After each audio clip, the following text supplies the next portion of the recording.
آپ کو لے چلتے ہیں کوئٹہ، جہاں پر وزیر اعظم عمران خان تقریب سے خطاب کر رہے ہیں. ہمارے ہاؤسنگ منسٹر عمران زیب، آپ کو ہم سنتے تھے کہ جی بیوروکریٹس کام نہیں کرتے، مسئلہ پاکستان میں بیوروکریٹس کا ہے. آپ کے سامنے عمران زیب بیوروکریٹ ہیں، جنونی کام کیا انہوں نے اب تک ہماری ہاؤسنگ کے لیے. اور جناب طارق بشیر چیمہ، آپ نے ہاؤسنگ منسٹر کی ابھی تقریر سنی، ہیں تو یہ کاف لیگ میں، لیکن تقریر تحریک انصاف کے جنون کی نظر آ رہی تھی ان میں سے. خواتین و حضرات، سب سے پہلے تو مجھے خوشی یہ ہے کہ میں آج پاکستان اور بلوچستان کے اسپیسیفکلی میں ان کی فیوچر، جو اس صوبے کی فیوچر ہے، اس سے میں بات کر رہا ہوں جو اس یونیورسٹی کے اسٹوڈنٹس ہیں. تو میں پہلے ہاؤسنگ کی بات کروں گا اور اس کے بعد خاص آپ کے لیے ایک پیغام دوں گا جو کہ میں چاہوں گا کہ آپ کے ساتھ جب بھی آپ اپنی زندگی گزاریں گے تو وہ پیغام آپ کے سامنے رہے گا. جی ہاں، بولو چلے پہلے بولو. ایک منٹ خاموشی. جی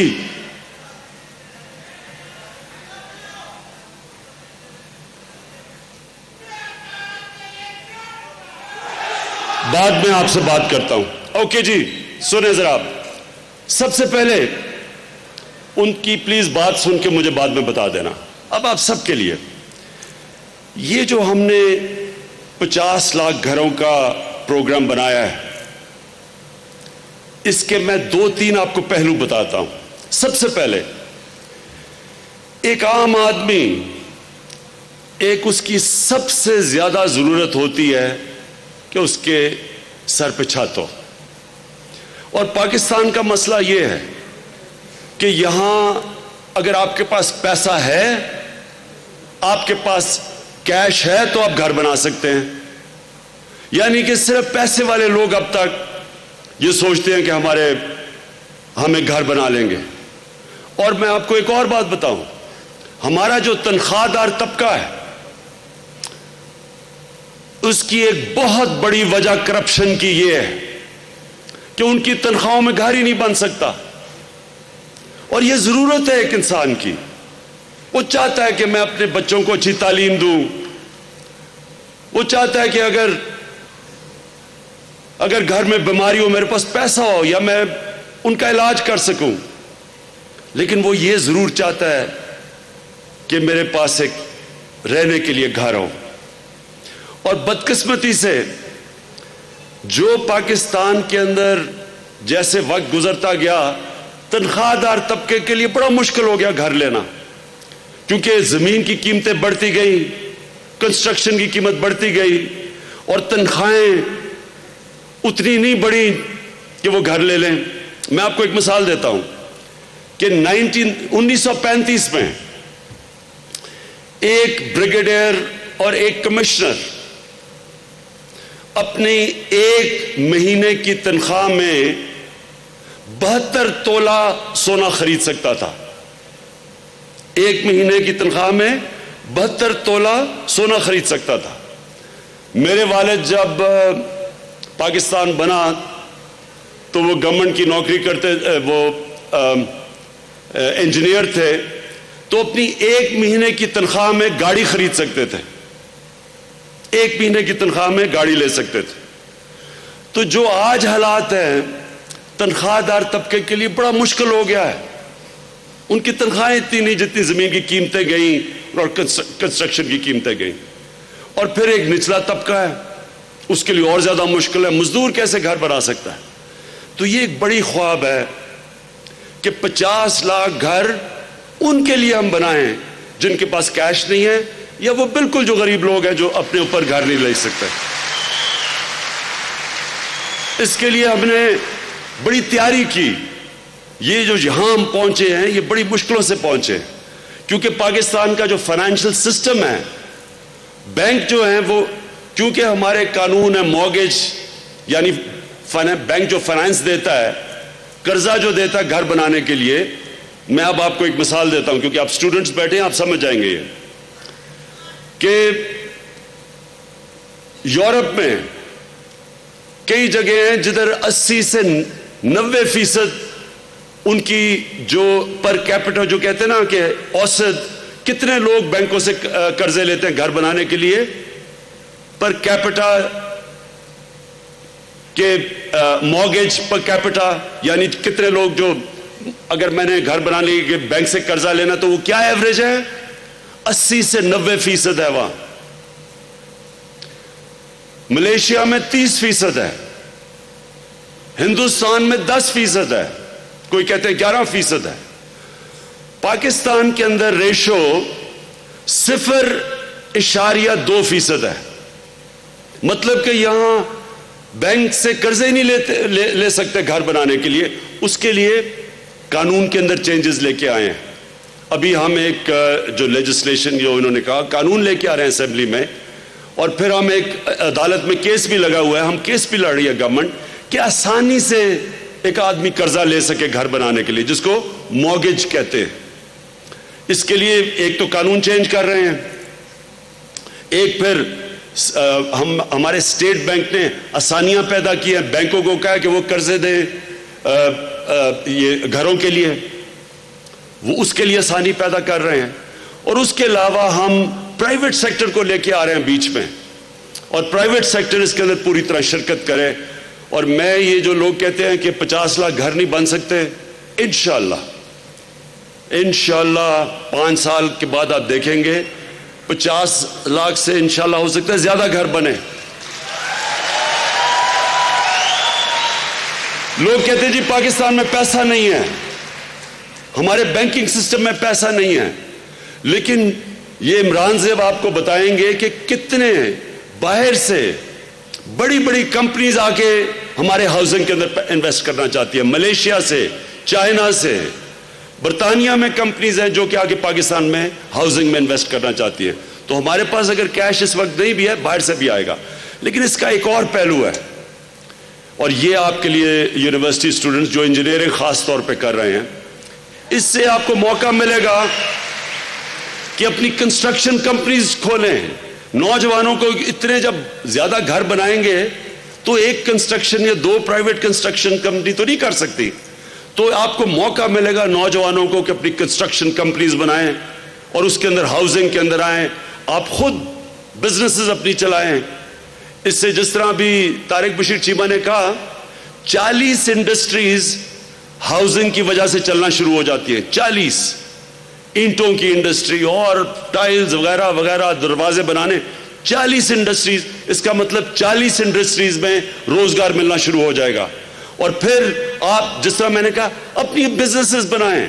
یہ سنہری موقع ہے اس میں کہ بجائے کہ سرکاری نوکریاں لینے کے لیے ہمارا بیچارہ نوجوان انتظار کرتا ہے, اپنے لیے بزنسز کریں, خود پیر پہ کھڑے ہو, بزنس کریں. اور ملک چلتا ہی تب ہے جس ملک کے اندر بزنسز چلنی شروع ہوں, جس کو انٹرپرنرز کہتے ہیں, نئے نئے بزنس مین بنے, تو یہ ایک بڑا زبردست آپ کو موقع ملے گا.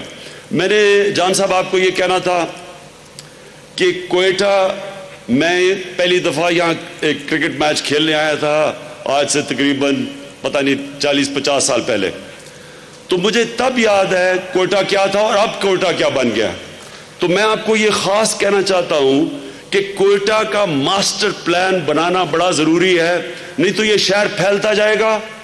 اس کے نہ آپ سیوریج سسٹم اس کا ٹھیک ہو سکے گا, نہ آپ صحیح طرح پانی دے سکیں گے, نہ گرینری جو ہے جو ریسائکلنگ سے آپ کر سکتے ہیں. تو اس کو بجائے پھیلنے کے اس کوئٹہ میں موقع دے لوگوں کو اوپر جانے کا, یعنی ہائی رائز بلڈنگز کا, جو کہ اب ہم نے سارے پاکستان میں, اسلام آباد میں, کراچی میں, لاہور میں اب ہم نے شروع کر دیا ہے کہ شہر پھیلنے کے بجائے اوپر جائیں.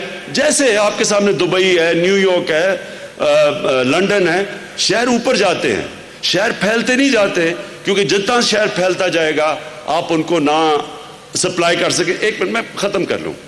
تو یہ اور پھر جو سیکنڈلی اب میں بلوچستان کی طرف آتا ہوں. دیکھیں میرا فلسفہ یہ ہے, ہماری حکومت باقیوں سے فرق کیسے ہے. ہم جب کہتے ہیں کہ ہم مدینہ کی ریاست, ہماری ہر مسلمان کے لیے ماڈل ہے مدینہ کی ریاست, کیونکہ سرکار مدینہ نے ایک ایسا ماڈل بنایا. مدینہ کی ریاست ایک ماڈل تھا. اس ماڈل نے 700 سال تک مسلمانوں کا جو سویلائزیشن تھا وہ سب سے عظیم سویلائزیشن رہا. وہ جو سویلائزیشن, جو مسلمان جب ایک عظیم قوم بنے تھے تو وہ مدینہ کی ریاست کا ماڈل تھا. اور یہ آپ یونیورسٹی اسٹوڈنٹس آپ ضرور اس کو اسٹڈی کریں. وہ کیا پرنسپلز تھے مدینہ میں جو ہمارے نبی صلی اللہ علیہ وسلم نے, وہ جو پرنسپلز کیا بنائے تھے جس کی وجہ سے وہ قوم کھڑی ہو گئی, جس قوم کی حیثیت ہی کوئی نہیں تھی.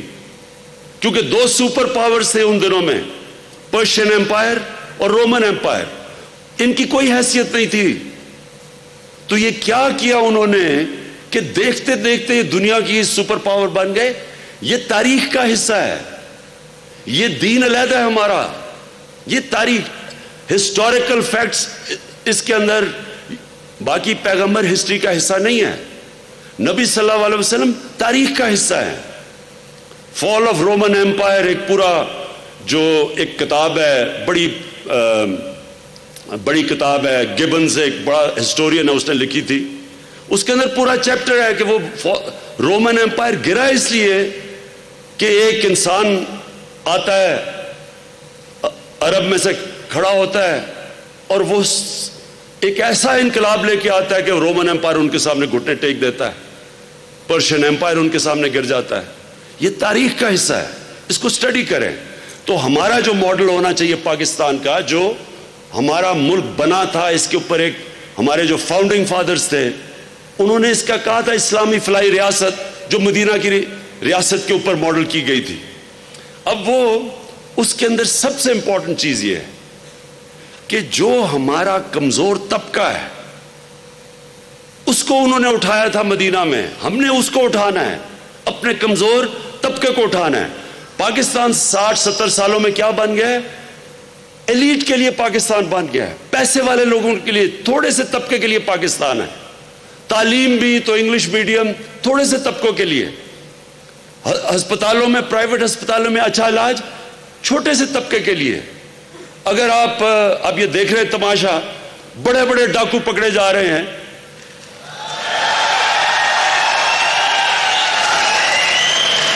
یہ پہلی دفعہ پاکستان میں بڑے ڈاکوؤں کو ہاتھ پڑ رہا ہے. نہیں تو صرف غریب بیچارہ آدمی جیل میں جاتا تھا, طاقتور ڈاکو. میں نے بھی 7 دن جیل میں گزارے ہیں جنرل مشرف کے دور میں, اور وہاں صرف غریب لوگ تھے. کوئی بڑا ڈاکو مجھے جیل میں نہیں نظر آیا, اسمبلیوں میں نظر آتے تھے. اس لیے یہ ملک کا سرکار مدینہ نے کہا, نبی صلی اللہ علیہ وسلم نے کہا کہ تمہارے سے پہلے بڑی قومیں تباہ ہوئیں جدھر ایک قانون امیر اور طاقتور کے لیے تھا اور دوسرا کمزور کے لیے تھا. آج اگر مجھے کوئی کہنا ایک وجہ کہ پاکستان ایک عظیم ملک نہیں بن سکا, ایک وجہ اگر مجھے کہو تو میں یہ حدیث جو نبی صلی اللہ علیہ وسلم نے جو کہا کہ دو قسم کے قانون ہیں. طاقتور ملک لوٹ لے, سامنے نظر آ رہا ہے کہ اس نے چوری کی ہوئی ہے, بڑے بڑے گھر ہیں, کہ پہلے کیا چلاتا تھا, موٹر سائیکل اور لینڈ کروزرز آ گئی اس کے پاس, پتہ ہے کہ چوری کی ہے, لیکن وہ بڑے بڑے وکیل لے آتا ہے, کروڑ روپیہ وکیلوں کو دیتا ہے, وہ پکڑا ہی نہیں جا سکتا. اور اس غریب آدمی بیچارہ جیلوں کے اندر, کئی دفعہ جیلوں میں جا کے دیکھیں, جو میں نے دیکھا ہے کہ وہ جس جرم میں وہ انہوں نے جیلوں میں ڈالا ہوا ہے اس کو 5 یا 6 مہینے سزا ہونی چاہیے, وہ 6 سال بیچارہ جیل میں بیٹھا ہوا ہے. تو ایک طرف, اور یہ جو نظام ہے اس کے خلاف ہم نے لڑنا ہے. اور یہ جو میری ساری کوشش ہے, انشاءاللہ آپ کو میں یہ ثابت کر کے دکھاؤں گا کہ یہ ملک ایسے نہیں اٹھے گا کہ کوئی ہم خاص کوئی اکنامک تھیوری آ جائے گی. ملک اٹھے گا جب اس کی حکومت احساس اس کے اندر آئے گا کہ ہم نے اپنے کمزور طبقے کی اس کو تعلیم دینی ہے, اس کے کھانے پینے کا بندوبست کرنا ہے, اس کے اگر طاقتور کے خلاف اسے ظلم کرتا ہے تو ہم نے اس کو انصاف دینا ہے, اور پھر ہم نے اس کے سر پہ چھت دینی ہے, اور پھر جو علاقے پیچھے رہ گئے ہیں ہم نے ان علاقوں کو اوپر اٹھانا ہے. جو بلوچستان کا علاقہ پیچھے رہ گیا ہے, جو اندرون سندھ میں پیچھے رہ گیا ہے, ہمارا قبائلی علاقہ فاٹا پیچھے رہ گیا ہے, ہماری ذمہ داری ہے کہ ہم نے ان کو اوپر اٹھانا ہے. ایسٹ اور ویسٹ جرمنی دوسری جنگ عظیم کے بعد آدھا بٹ گیا جرمنی, یہ ایک طرف ایسٹ جرمنی بن گیا, ایک طرف ویسٹ جرمنی بن گیا. 50 سال کے بعد ایسٹ جرمنی پیچھے رہ گیا کیونکہ وہاں جمہوریت نہیں تھی. جو ویسٹ جرمنی تھا ادھر جمہوریت آ گئی, وہ اوپر چلا گیا. زمین آسمان کا فرق ہو گیا دونوں جرمنیز کے اندر. 50 سال کے بعد وہ جرمنی اکٹھا ہو گیا تو جو ویسٹ جرمنی تھا اس نے اپنے سے اپنا جو ان کا حصہ تھا پیسے کا وہ خرچ کیا ایسٹ جرمنی کو اوپر اٹھانے کے لیے.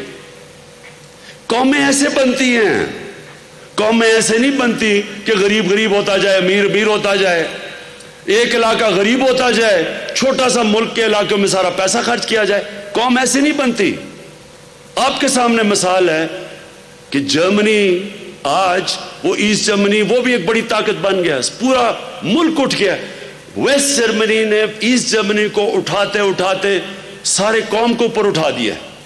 ہم نے بھی اسی طرح پاکستان کو اٹھانا ہے, ہم نے بلوچستان کی مدد کرنی ہے. ہم نے کیوں نہیں, ہمارے حکمرانوں نے آج تک, وزیر اعظم نے کسی نے پرواہ کی بلوچستان کی؟ کیونکہ وہ دیکھتے تھے کہ ہم بلوچستان کے بغیر الیکشن جیت سکتے ہیں. میں یہ سوچوں اگر کہ مجھے وزیر اعظم بننے کے لیے بلوچستان کی ووٹ کی ضرورت ہی نہیں ہے تو میں کیوں پرواہ کروں؟ میں تب پرواہ کروں جب میں یہ سمجھوں کہ یہ اللہ کو میں جواب دوں, جب میں اس کو سمجھوں کہ یہ اللہ ایک بہت بڑی ذمہ داری دیتا ہے جب آپ کو ملک کا سربراہ بناتا ہے.